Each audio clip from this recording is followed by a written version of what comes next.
adalah salah satu komponen kehidupan yang paling urgent. Semenjak manusia berinteraksi dengan aktivitas pendidikan ini, semenjak itulah manusia telah berhasil merealisasikan berbagai perkembangan dan kemajuan dalam segala lini kehidupan mereka. Bahkan, pendidikan adalah suatu yang alami dalam perkembangan peradaban manusia. Secara paralel, proses pendidikan pun mengalami kemajuan yang sangat pesat, baik dalam bentuk metode, sarana, maupun target yang akan dicapai. Karena hal ini merupakan salah satu sifat dan keistimewaan dari pendidikan, yaitu selalu bersifat maju. Studi perbandingan pendidikan dalam hal ini kurikulum merupakan salah satu cara untuk mengetahui berbagai aspek yang berhubungan dengan sistem pendidikan. Untuk itu, kami kelompok 2 pada kesempatan kali ini mencoba mengkaji dan menguraikan pendidikan dan kurikulum yang ada di beberapa negara. Selamat menonton!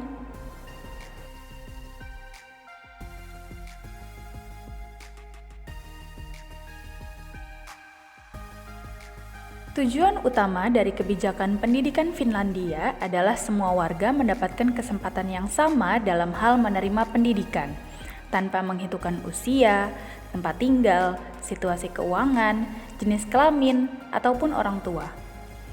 Pendidikan dianggap sebagai salah satu hak-hak dasar semua warga negara. Pertama, ketentuan tentang pendidikan dasar menjamin hak setiap orang untuk mendapatkan pendidikan dasar gratis, yang juga merupakan ketentuan wajib belajar. Pejabat publik wajib menyediakan untuk kebutuhan pendidikan di Finlandia. Jenjang pendidikan di Finlandia meliputi pra-pendidikan dasar dan menengah, tertiary pendidikan, pendidikan tinggi, dan pendidikan orang dewasa.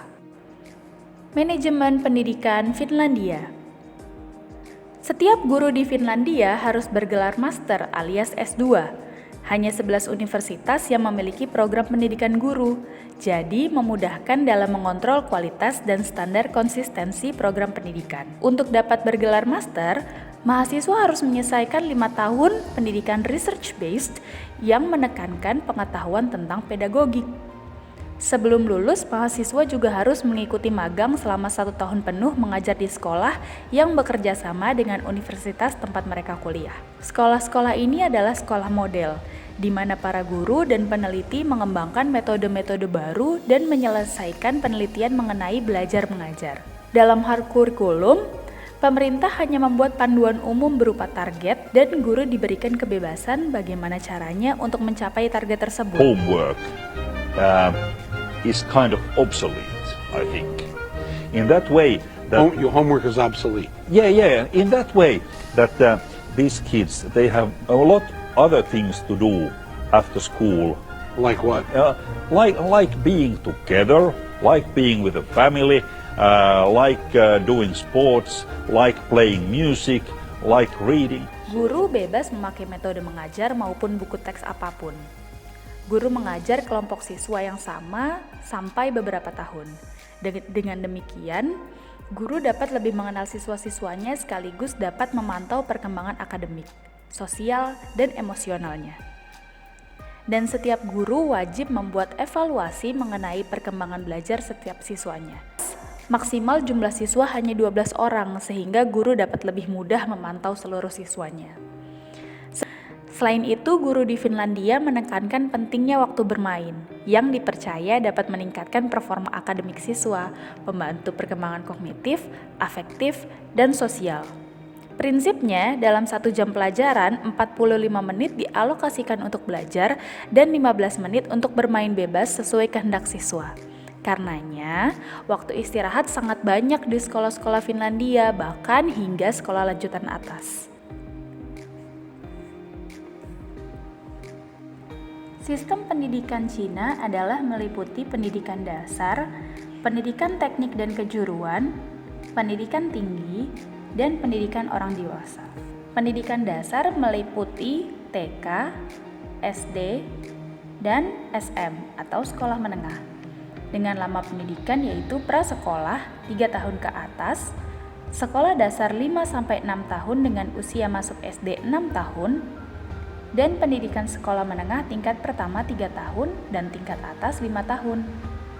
Selain pendidikan formal di Di Cina juga berkembang pendidikan non-formal yang berupa pendidikan orang dewasa, yang bertujuan untuk meningkatkan kualitas kehidupan masyarakat yang pada gilirannya diharapkan dapat memberi sumbangsi dalam pengembangan ekonomi penduduk. Selain itu, di Cina juga dikembangkan pendidikan literasi guna memberantas buta huruf dan aksara. Manajemen pendidikan di Cina. Sistem pendidikan Cina bersifat tersentralisasi, artinya mulai dari level pusat, provinsi, kodia, kabupaten, dan termasuk daerah-daerah otonomi setingkat kodia. Adapun yang bertanggung jawab terhadap pelaksanaan pendidikan adalah Komite Pendidikan Negara, yaitu organisasi profesional pemerintah dalam bidang pembangunan pendidikan.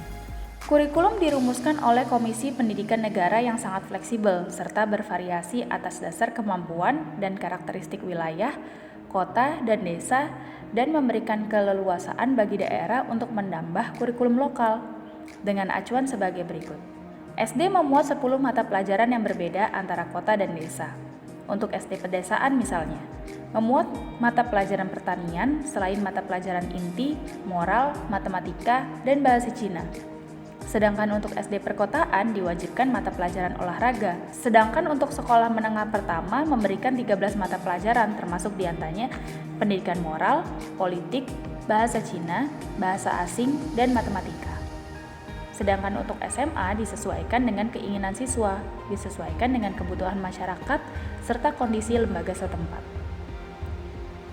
Sistem ujian di Cina.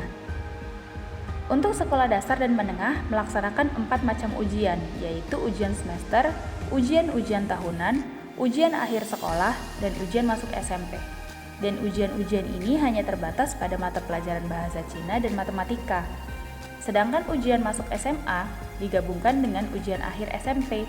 Untuk masuk perguruan tinggi dilakukan ujian seleksi nasional dengan pemisahan antara sains dan ilmu sosial.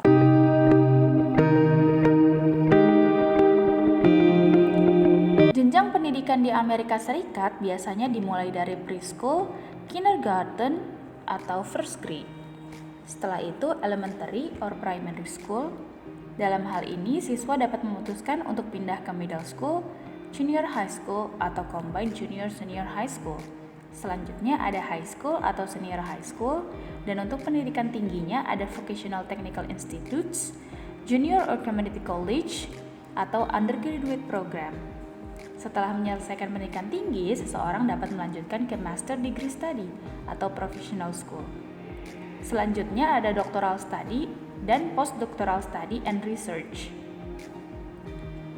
Jalur pendidikan di Amerika Serikat adalah jalur formal dan informal. Pendidikan formal adalah seperti yang dijelaskan di atas, sementara pendidikan informal adalah homeschooling. Kira-kira ada 1,5 juta anak yang mengikuti homeschooling. Ada berbagai alasan dari homeschooling ini. Beberapa mengatakan agar mereka bisa memasukkan pelajaran agama pada kurikulum. Sementara yang lain mengatakan untuk menyesuaikan anak-anak pada kemampuan dan kelemahannya. Dan lagi beberapa orang tua mengatakan untuk menghindari anak-anak dari tekanan negatif sekolah-sekolah seperti obat-obatan terlarang, kekerasan, dan semua masalah yang berhubungan dengan sekolah. Sementara jenis pendidikannya adalah pendidikan umum dan swasta.